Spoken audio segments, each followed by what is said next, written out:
To fall from grace and to go astray, we should realize that in our lives we can make a change for brighter day.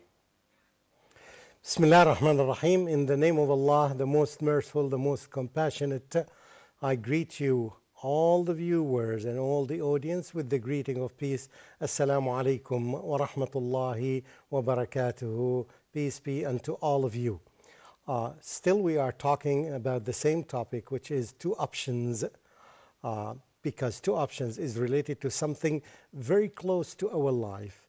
We said in the beginning that all human beings go through chain of tests on daily basis, even on hourly basis, until we die and we meet Almighty Allah, because this is the way to differentiate between the good one and the bad one. So we confront lots of tests and tribulations in our life. Today, the example that I'm going to talk about is our forefather, the father of all humans. I'm going to talk about Adam and his wife Eve, Hawa. Today we will see that the first human being was tested by Almighty Allah with a very, very tough test. And the message behind this is that if Adam is tested, that means that all humans will be tested. So here, now we have the two options confronting Adam. Adam was in paradise, as Allah subhanahu wa ta'ala said, Ya Adam wa ya Adamu uskun anta wa zawjuka al-jannah. O Adam, you and your wife live in paradise and eat fakula min haythu shi'tuma, and eat whatever you want. Everything in paradise is halal for you.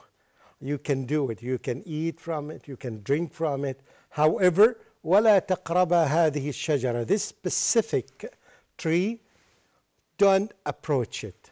So all the trees, with all the fruits, with everything there, with the millions and billions and trillions, you can eat from them. But do not approach this one. Do not eat from this one. So that otherwise, if you do this, you will be transgressors. You will transgress against the command of Allah subhanahu wa ta'ala. So here is Adam and his wife are confronting this situation, this test. Option A is to listen to Almighty Allah and to obey Him, and to eat from all the trees except one tree that Allah subhanahu wa ta'ala told him, do not approach it. And the other option is to disobey Allah, and this is option number B, and to eat from it. So to disobey Almighty Allah. So here, this is option B. Here we are telling all human beings, these are the two options basically whenever we confront any test in life. There are mainly two options. Option one, obedience of Almighty Allah, and option two is disobedience to Almighty Allah, to the command and the decree of Almighty Allah. This disobedience may take, as I said, different forms, and maybe option B or option 2, to 1, to 2, to 3, to 4, to 5. It's endless because it takes different forms. But anyway, all these options are categorized under one option, are grouped under one option, which is option B, which mainly is disobedience to Almighty Allah, versus this option number 1, which is mainly falls under the obedience of Almighty Allah. This is the situation. It may look easy for us. You have all these trees, millions of trees and millions of fruits. You can eat from them, but don't approach this one. So anyone theoretically may say, yes, I can do that.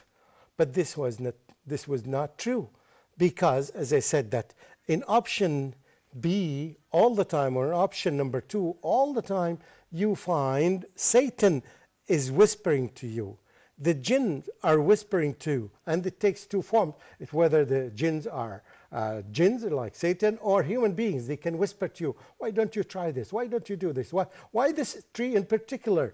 Until Satan tempts you. And this is exactly what happened to Adam alayhi salam. And let's remember now, see that, and this tells us a very good message here. We have to understand it.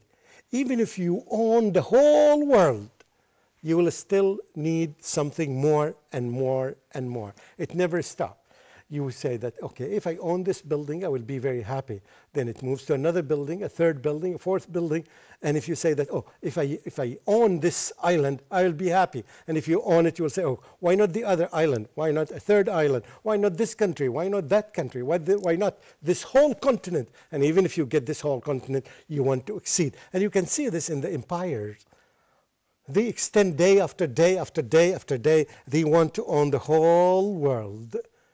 This is a sort of things that happening to all of us. You want to own the Mercedes and the Porsche, and you want to own this car and this palace and this, and so on and so forth. It does not end. You have to say that this is enough. Now, Adam, under the pressure, under the whispering of Satan, who whispers to all of us. And I'd like here to remind you of something very beautiful in Arabic language. The word whisper means waswasa. There's two verbs connected with each other, wasa. And this tells us that this whispering will continue on and on and on and on until we die and we meet Almighty Allah. So we have to be ready that all the time, this minute, after an hour, after a week, after 24 hours, Satan will continue whisper to me. The smart person would know that. Don't say that this is a whisper of Satan. No, when you get a command from Almighty Allah, you immediately obey it, because this is option number one. You don't need to think of the other alternatives. That's it, period. If Allah said so, this is what I have to do, and you don't need to exceed the limits. I will give you some examples now that happens to people exactly. People fall in the same test that Adam had gone through it. Now you can see that people who drink wine, Allah subhanahu wa ta'ala allowed them to drink all these types of drinks that we have.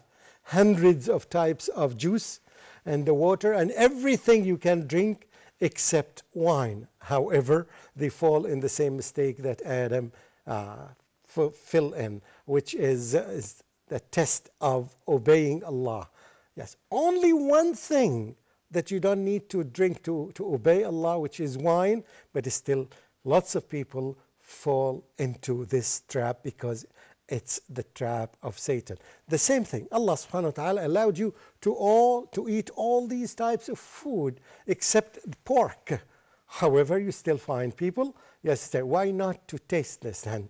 So it's the same test that Adam has gone through. It's repeated in different form to every individual, and still many people fall into it. And the reason here is that the Satan whispers, why not? This is a very, very, very important question. Why not this? Why not that? You have to understand that you don't have the right as a human being to ask Allah, why this and why that? The day you promised Allah that you are a Muslim, you will submit to everything. The day that you said, La ilaha illallah, you told Allah, you are the Almighty. You are the all-knowing. So I shouldn't ask you. I should just take it from you and accept it as is. There are many reasons for that. Try to imagine if Allah subhanahu wa ta'ala is giving all the reasons behind why this is haram and why this is halal.